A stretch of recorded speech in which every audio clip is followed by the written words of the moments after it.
Hello les amis, j'espère que vous allez bien. Alors aujourd'hui, on se retrouve dans une toute nouvelle vidéo. Et dans cette vidéo, on va parler d'une marque coréenne. Donc Hyundai. Plus précisément, on va s'intéresser à la Hyundai Accent 1999 à 2006. Dans cette vidéo, on va s'intéresser à la phase 2. Pourquoi? Deux raisons. Parce que je connais pas trop la phase 1. Moi, je connais plus la phase 2, la deuxième génération. Et deuxièmement, c'est une de mes préférées. Voilà. Vous êtes prêts? Allez, générique.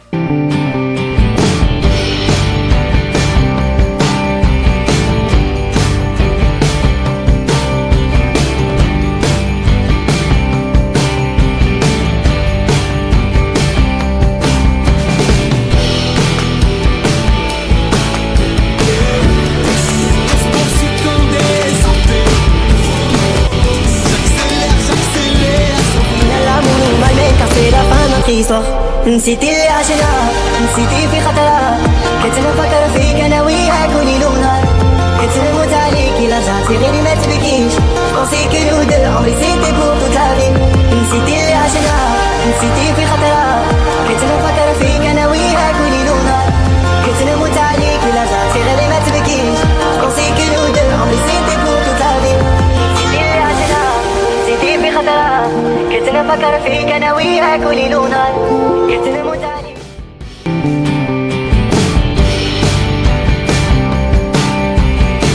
Hyundai Accent, donc une seconde génération, est commercialisée en France à partir de novembre 1999. Je mets une petite image de la Hyundai Accent. Elle reprend de quelle voiture? Elle reprend de la Ford Escort depuis 1980. Elle reprend le look donc Bicorp et demi et dispose donc d'un haillon. Un haillon c'est quoi? Un haillon c'est l'arrière du véhicule. Ça veut dire que le coffre de la Hyundai Accent s'ouvre de manière verticale. Elle s'ouvre comme un coffre en fait. Voilà. Hyundai Accent est disponible sous deux moteurs. Le 1,3 litre, le 1,5 litre, 12 chevaux.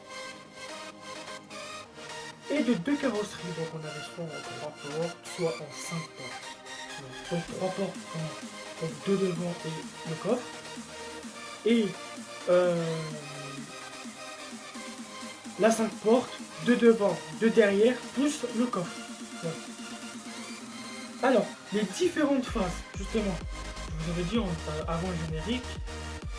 Donc on avait cette phase-là, où c'était un classique, la première génération. Puis après on avait cette phase-là. Vous avez vu, ça change. L'extérieur change complètement. Il y a juste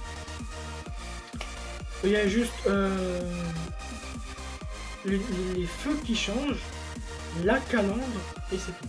Voilà. Et l'arrière bien sûr, l'arrière qui change. Alors que si on va sur cette photo-là, qu'est-ce qui change? Les feux, le logo, c'est toujours le même. Sur ces versions-là, on n'avait pas d'anti-brouillard. Alors, les anti-brouillards sur cette voiture-là, c'était vraiment une option.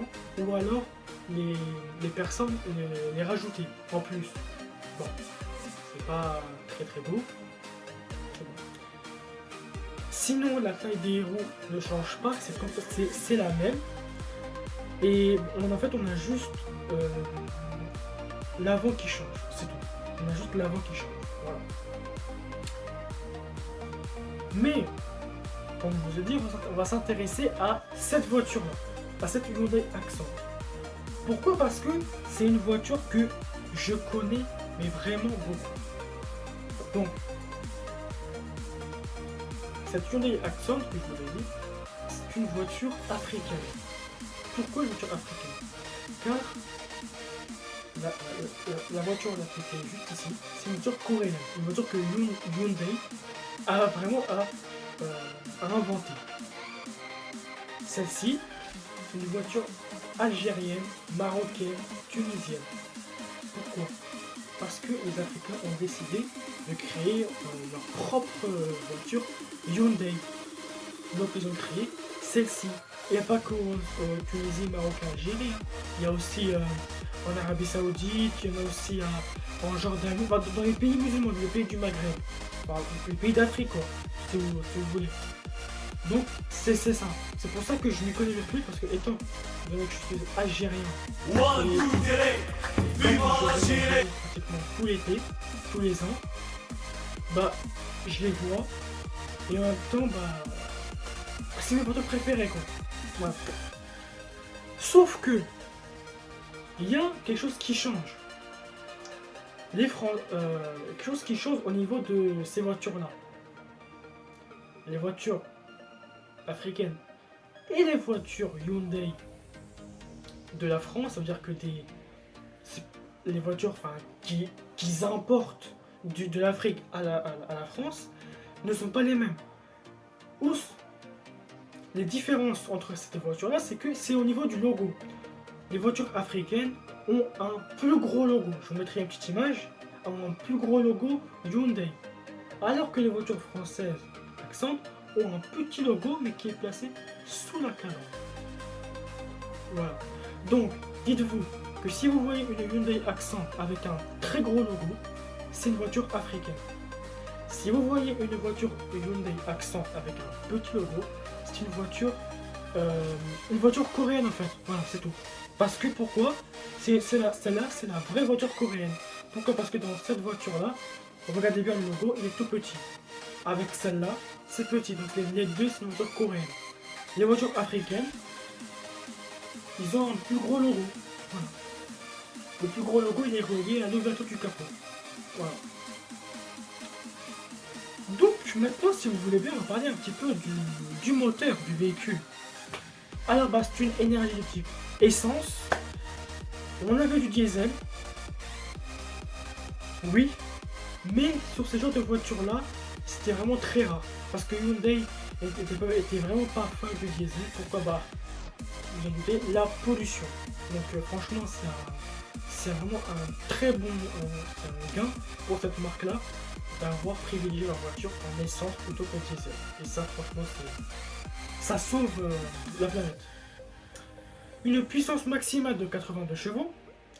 Une transmission de type traction. Donc, à partir des années 1994 à maintenant, quoi, c'est une transmission de type traction.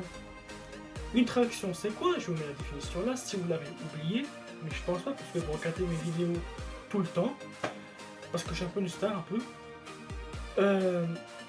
Une traction, c'est la puissance du moteur qui transporte les roues avant du véhicule. Voilà. Une boîte à vitesse, donc on avait manuel à 5 rapports.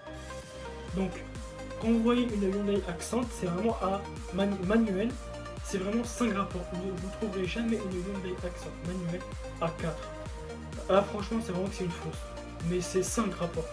Ou alors automatique, donc qui va jusqu'à 4 vitesses. Voilà. Maintenant, si vous voulez bien, on va passer un petit peu à l'intérieur du véhicule. Et là, vous allez voir que l'intérieur du véhicule, il y a deux choses différentes. Alors, il y a à l'intérieur où vous allez voir que il y a des options qui ont disparu sur cette image-là. Comme par exemple, si vous voyez bien ici, l'airbag au niveau de la boîte à gants y est, alors que sur cette photo-là, il n'y a pas d'airbag.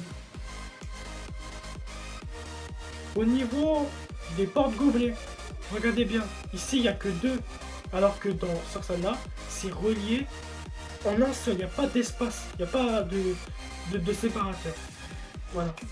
Au niveau du poste, sur celle-là on avait un cassette, alors que celle-là, cassette, les anciennes. Et on a CD, Bluetooth, port USB, port auxiliaire. Sinon sur les deux, on avait le port, la clim, la direction assistée, le limiteur régulateur de vitesse, tous les boutons de base qu'on a toujours, hein. Mais sinon ça ne change rien. On avait du tissu, du cuir aussi, mais pas beaucoup. Sur ce genre de voiture là, vraiment c'était vraiment mais très limite. Le cuir Hyundai était vraiment pas fan. Et puis c'est tout. Et au niveau de L'arrière, bah c'est pareil. Vous n'avez pas d'appui-tête. L'arrière, vous n'avez pas d'appui-tête. Pourquoi? Parce que c'est une voiture de l'époque. Et les voitures d'époque n'ont pas d'appui-tête. Parce que c'est une 1998 à 2006. Voilà. Donc, bah, c'est un peu... c'est une belle voiture quand même. Voilà.